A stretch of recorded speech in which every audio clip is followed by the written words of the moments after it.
Ezequiel, capítulo 11. Caiu, pois, sobre mim o Espírito do Senhor e disse-me: Fala, assim diz o Senhor.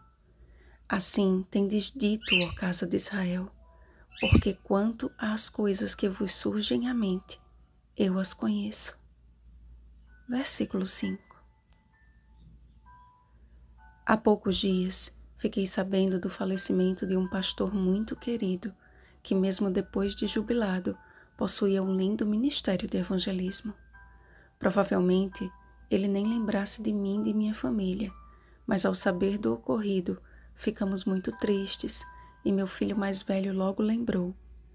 Era aquele pastor daquela música, mãe. O Senhor é o meu pastor? Todas as vezes que este querido ministro ia pregar, ele gostava de introduzir o sermão com o louvor do Salmo 23, e isso ficou bem gravado na mente de meu filho. É provável que o anúncio de Deus acerca da condição dos líderes espirituais da nação e a morte de um deles tenha despertado a memória de Ezequiel aos anos em que ele crescia naquele meio e até mesmo a admiração e respeito que nutria por eles. A morte de Pelatias e o conhecimento sobre o futuro dos demais encheu seu coração de tristeza e aflição. Profetizar contra eles certamente foi uma tarefa muito dura e difícil para Ezequiel. Vemos a obra constante do Espírito Santo erguendo o profeta de seu estado de contrição e caindo sobre ele, a fim de que pudesse ouvir as palavras do Senhor. O ministério profético era um serviço privilegiado, mas angustiante. Geralmente, Deus chamava homens e mulheres para declarar palavras de advertência e repreensão aos de seu próprio povo. Quando Jonas fugiu de seu chamado a pregar aos ninivitas, considerou ser tarefa demasiado difícil para cumprir.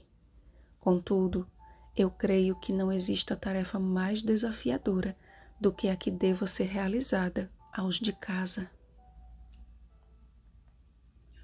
O próprio Jesus foi o mais experimentado dos homens, de forma que veio para o que era seu, e os seus não o receberam. João capítulo 1, versículo 11. Quando em Nazaré, onde havia crescido, mesmo reconhecido como detentor de sabedoria e poder jamais vistos, Jesus não fez ali muitos milagres, por causa da incredulidade deles. Mateus capítulo 13, versículo 58. O Senhor sabe o que se passa em nossa mente e o que de fato move as nossas ações. Ele não leva em conta quanto trabalho fazemos, mas o que nos move a realizá-los. Ao profeta foi revelado que havia pecados ocultos na vida daqueles líderes e que seu serviço no templo, na verdade, se tratava de um desserviço, pois que maquinavam vilezas e aconselhavam perversamente. Amados, temos tantos que amamos e admiramos neste mundo como homens e mulheres de Deus. E o Senhor nos deixou esse sentimento de respeito e admiração uns pelos outros como uma bênção. Mas isso se torna uma maldição se depositamos toda a nossa confiança em seres humanos tão falíveis quanto nós. Não foi fácil para Ezequiel declarar ao povo todas as coisas que o Senhor havia lhe mostrado. Mas ele assim o fez, porque Deus ocupava lugar de primazia em seu coração. Nenhum profeta foi afligido com mensagens de juízo sem receber o consolo e a bendita esperança da restauração.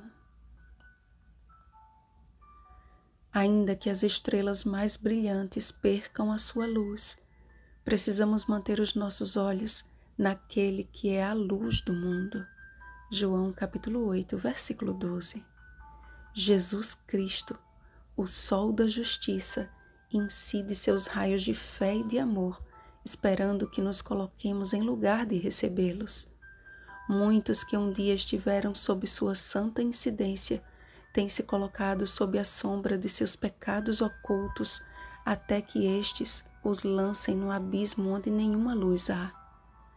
Ó meus irmãos, como o Espírito deseja novamente erguê-los, como há agora grande comoção no céu pelos que ainda perecem na escuridão do pecado.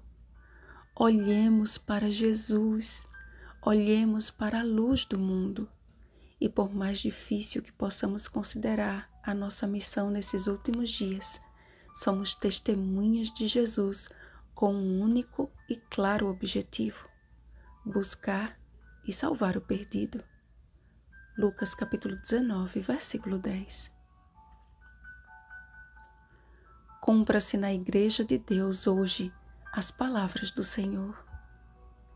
Dar-lhes-ei um só coração, espírito novo porei dentro deles. Tirarei da sua carne o coração de pedra e lhes darei coração de carne, para que andem nos meus estatutos e guardem os meus juízos e os executem. Eles serão o meu povo e eu serei o seu Deus. Que o Senhor encontre em nós um coração aberto ao trabalho do Espírito Santo, para que se cumpra em nós tanto o querer como o realizar, segundo a sua boa vontade. Filipenses capítulo 2, versículo 13. Vigiemos e oremos. Um feliz sábado, testemunhas de Jesus. Rosana Garcia Barros.